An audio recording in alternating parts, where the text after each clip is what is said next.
बिस्मिल्लाहिर्रहमानिर्रहीम। व्यूअर्स, अपनी previous videos में इसी चैप्टर के अंदर हमने यूआरएल्स के मुतालिक जो है वो डिस्कशन की, जिसको हम गेट मेथड भी कहते हैं। व्यूअर्स, जैसा कि हमने इस चैप्टर की पहली वीडियो में डिस्कस किया था कि यूज़र जब इंटरएक्ट करता है वेब सर्वर के साथ, वेबसाइट के साथ, तो 3 एलिमेंट्स के थ्रू वो इंटरेक्ट कर सकता है। इसमें से पहला एलिमेंट जो कि यूआरएल्स था हम डिस्कस कर चुके हैं। दूसरा एलिमेंट है फॉर्म्स का, जिसे हम पोस्ट मेथड भी कहते हैं। व्यूअर्स, इसे पोस्ट मेथड इसलिए कहते हैं क्योंकि विजिटर जब किसी फॉर्म में फिलिंग करता है, कुछ डाटा एंटर करता है, तो वो डाटा पोस्ट हो जाता है हमारे वेब सर्वर पर, हमारे डाटाबेस में। तो व्यूअर्स, इस वीडियो में हम देखेंगे हम किस तरह से एक सिंपल फॉर्म क्रिएट करते हैं और फिर उस फॉर्म की प्रोसेसिंग किस तरह से कर सकते हैं। इस वक्त व्यूअर्स मेरे पास स्क्रीन पर आप देख रहे हैं कि मैंने एक नया HTML डॉक्यूमेंट क्रिएट किया है और इस HTML डॉक्यूमेंट में बेसिकली मैं एक फॉर्म क्रिएट करूंगा, इसलिए मैंने इसका जो टाइटल है वो रखा है फॉर्म्स। और व्यूअर्स, मैंने कुछ कोड जो है कॉपी किया हुआ है, जिस कोड को मैं पेस्ट कर दूंगा ताकि हमारे पास टाइम की बचत हो, और मैं उस कोड को फिर एक्सप्लेन कर देता हूँ। व्यूअर्स, ये जो कोड मैंने यहाँ पर इंसर्ट किया है, इसमें बेसिकली मैंने एक फॉर्म क्रिएट किया है। तो सबसे पहली बात आती है फॉर्म जब हम क्रिएट करना शुरू करते हैं तो हम फॉर्म का ओपनिंग टैग इंसर्ट करते हैं, और उसका जो एक्शन मैंने यहाँ पे डिसाइड किया है वो है process.php। एक्शन से मुराद ये है कि जब इस फॉर्म का डाटा सबमिट होगा तो वो कहाँ जाएगा, वो process.php नामी फाइल या process.php नामी जो पेज है उस पे जाएगा। मेथड इसका पोस्ट है। स्टैंडर्ड मेथड यही है व्यूअर्स के जब आप फॉर्म देते हैं यूज़र को, तो यूज़र जो डाटा एंटर करता है वो पोस्ट हो जाता है आपके वेब सर्वर पर। ये वो फील्ड्स हैं, ये वो कोड्स हैं जिनकी मदद से हमने एक फॉर्म क्रिएट किया है। बेसिकली 2 फील्ड्स मैंने क्रिएट किए हैं, यूज़र नेम और पासवर्ड की। उसमें इनपुट टाइप मैंने टेक्स्ट सेलेक्ट की है, क्योंकि जाहिर सी बात है जब यूज़र नेम की जगह होगी वहाँ पे यूज़र नेम जो है वो अपना नाम लिखेगा जो कि टेक्स्ट होगा। उसका मैंने जो एनकोडिंग के लिए जो नाम दिया है, एक ख़ास नाम दिया है इस फील्ड को, वो है यूज़र नेम ही मैंने इसको नाम दिया है, और वैल्यू इसकी ब्लैंक रखी है, मैंने खाली रखी है। इसी तरह पासवर्ड की इनपुट टाइप मैंने पासवर्ड रखी है। बेसिकली ये भी टेक्स्ट फील्ड ही है, लेकिन यहाँ पे होगा यूँ कि जब कोई टेक्स्ट टाइप किया जाएगा तो वो बेसिकली हिडन हो जाएगा, नज़र नहीं आएगा, वो स्टैटिक या आपके जो डॉटेड जो सिंबल है उसमें कन्वर्ट हो जाएगा। और उसके बाद मैंने एक बटन क्रिएट किया है जिसका इनपुट टाइप जो है सबमिट है, और इसका जो वैल्यू है वो भी सबमिट है। बेसिकली ये बटन जो फॉर्म में मौजूद इन्फॉर्मेशन है उसको सबमिट करने के लिए इस्तेमाल होगा। व्यूअर्स, मैं इस फॉर्म को उस वक्त तक इस्तेमाल नहीं कर सकता जब तक कि process.php नामी एक फ़ाइल मैंने क्रिएट ना की हो। तो व्यूअर्स, इसके साथ ही मैंने एक और नया पेज ओपन किया हुआ है HTML फाइल का, जहाँ पर मैं process.php नामी जो है फाइल ये मैं सेव करूँगा। यहाँ पर मैं वो एनकोडिंग इंसर्ट करूँगा जिसकी मदद से मैं इस फॉर्म के डाटा के साथ कुछ भी कर सकता हूँ। बेसिकली होता ये है कि जब आप सबमिट के बटन पर क्लिक करते हैं, जब आप वेबसाइट्स यूज़ कर रहे होते हैं, फॉर्म आता है, फॉर्म पे आप डाटा फीड करके सबमिट के बटन पर क्लिक करते हैं, तो वो डाटा सबमिट हो जाता है आपके वेब सर्वर पर। लेकिन आप उस डाटा के साथ बहुत कुछ कर सकते हैं। आप उसे एको करवा सकते हैं, डिस्प्ले भी करवा सकते हैं, आप उसे अपने डाटाबेस में सेव कर सकते हैं। आप जो है वो ऑथेंटिकेशन दे सकते हैं, किसी को मेंबर बना सकते हैं इस फॉर्म्स की मदद से। तो व्यूअर्स, इस वक्त फिल वक्त हम एक ऐसा पेज क्रिएट कर रहे हैं प्रोसेस का, जो कि बेसिकली एको करवा देगा, डिस्प्ले करवा देगा इस डाटा को। इसके लिए भी व्यूअर्स मैंने कुछ कोड्स कॉपी किए हुए हैं ताकि हमारी वीडियो की लेंथ बहुत ज़्यादा ना हो। व्यूअर्स, उसके लिए सबसे पहले मैं अपना एक नया PHP एरिया जो है वो जनरेट करता हूँ, और फिर इस PHP एरिया के दरमियान वो कोड में पेस्ट कर दूंगा जो कि मैंने जनरेट किया। बेसिकली ये बहुत सादा सा कोड है। मैंने एक वेरिएबल डिक्लेयर किया जिसका नाम मैंने यूज़र नेम रखा, और वो वेरिएबल बेसिकली वैल्यू लेगा कहाँ से, पोस्ट से।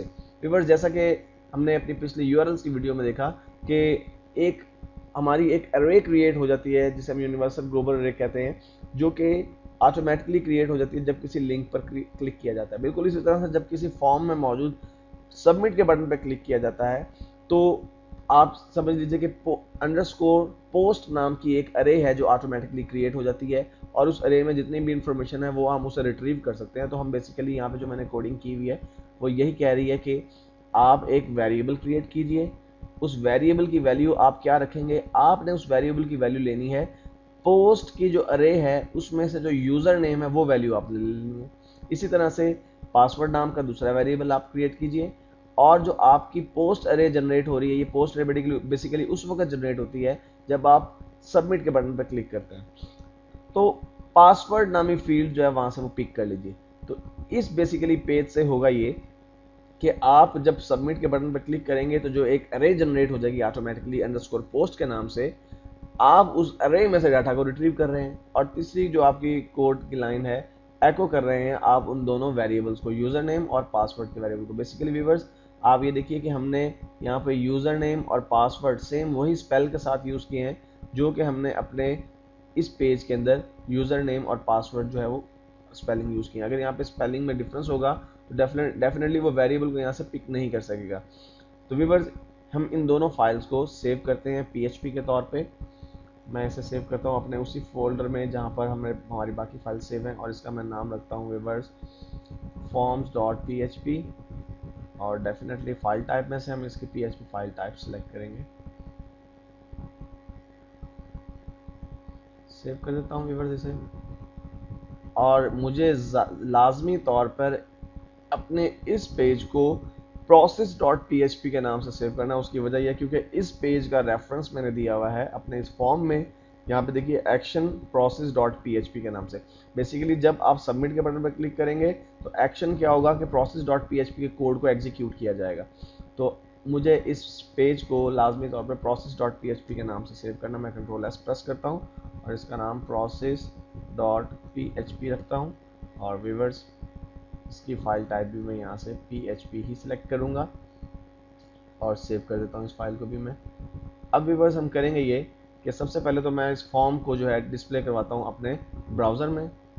तो उसके लिए मैं एड्रेस इंटर करूँगा http://localhost/php_test/ अब जो हमारे पेज का नाम है वो है डेफिनेटली forms.php, और व्यूअर्स मैं एंटर प्रेस। व्यूअर्स देखिए जब मैंने इसे रिफ्रेश किया तो हमारे पास ये फॉर्म अपीयर हो रहा है। मैं यहाँ पे यूज़र नेम में कोई यूज़र नेम लिखता हूँ, फॉर एग्जांपल मैं अवैस लिखता हूँ, और पासवर्ड में मैं एक पासवर्ड दे देता हूँ।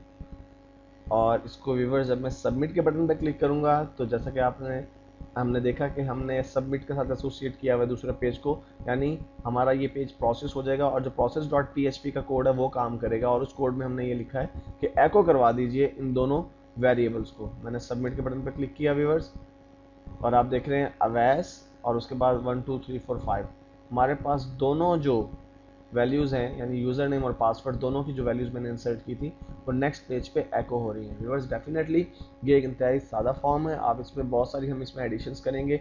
हम आगे चलकर एक पूरा कंटेंट मैनेजमेंट सिस्टम डेवलप करेंगे CMS, तो उसमें हम डिटेल से देखेंगे कि हम फॉर्म्स को, फील्ड्स को किस तरह से मज़ीद जो है वो प्योरीफाइड कर सकते हैं। मिसाल के तौर पे आप किसी फॉर्म की फील्ड की लेंथ को मैक्सिमम या मिनिमम करना चाहते हैं, आप डाटा वैलिडेशन करना चाहते हैं। मिसाल के तौर पे आप ईमेल एड्रेस की फील्ड देना चाहते हैं जिसमें आप चाहते हैं कि वैलिड ईमेल एड्रेस ही एंटर किया जाए। इसी तरह आप मुख्तलिफ कम्बिनेशन दे सकते हैं पासवर्ड के अंदर। फॉर एग्जांपल आप चाहते हैं कि हमेशा पासवर्ड अल्फ़ा न्यूमेरिक कम्बिनेशन में होना चाहिए, उसके अलावा खाली न्यूमेरिक या खाली जो है वो आपके अल्फ़ाबेट्स नहीं होने चाहिए। तो ये तमाम चीज़ें हम आगे जाकर डिटेल में डिस्कस करेंगे। व्यूअर्स अपने नेक्स्ट वीडियो में हम देखेंगे कुकीज़ क्या हैं और किस तरह से हम उन्हें इस्तेमाल कर सकते हैं PHP में।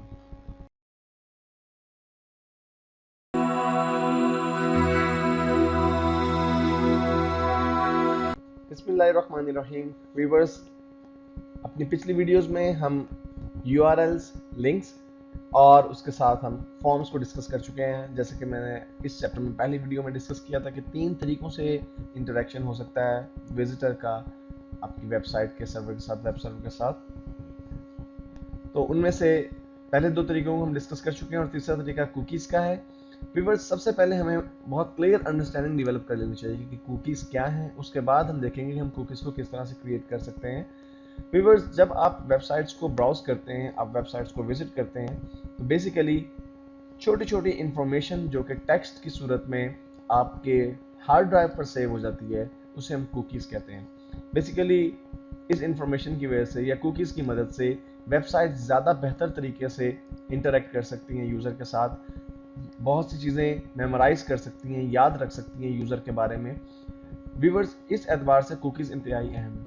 लेकिन एक और हवाले से अगर देखा जाए तो कुकीज़ जहां इतनी अहम है वहां पे अनरिलायबल भी हैं।